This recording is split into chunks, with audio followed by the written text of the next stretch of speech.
நீங்க எங்கெங்கெல்லாம் சிறுமப்பட்டீங்களோ அங்க தேவன் உங்களுக்கு கொடுக்கிற பதில் என்ன தெரியுமா? நீ தேவனை கிட்ட கேட்கிற, ஆண்டவரே இந்த இடத்துல நான் சிறுமப்பட்டேன், ஆண்டவரே இந்த இடத்துல நான் அசிங்கப்பட்டேன், இந்த இடத்துல நான் ஒண்ணுமே இல்லாம போகப்பட்டேன், இந்த இடத்துல என்ன தவறா புரிஞ்சு கொண்டு என்ன பயங்கரமா காயப்படுத்தினாங்க, வார்த்தையினால காயப்படுத்தினாங்க, அழ வச்சாங்க. அந்த கேள்விக்கெல்லாம் பதில் என்ன தெரியுமாங்க?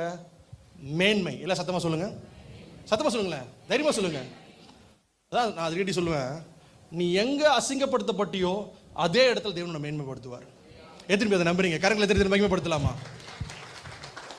யார் முன்னாடி மோசே போய் நின்று தலை குனிஞ்சு திரும்பி வந்தானோ அவன் முன்னாடி ஆண்டவர் திரும்ப மோசே போய் நிக்க வைக்கிறாரு. மோசேவை பார்த்தவன் நடுங்குறான், பயப்படுறான்.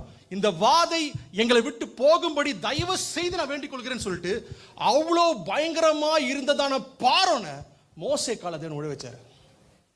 அல்லேலூயா.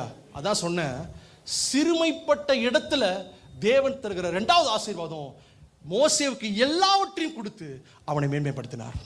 எத்தனை பேர் விசுவாசிக்கிறீங்க? நான் தைரியமா சொல்ல முடியும், உன்னை மேன்மைப்படுத்துவது தேவனுக்கு சித்தமாக இருக்கிறது. எத்தனை பேர் விசுவாசிக்கிறீங்க?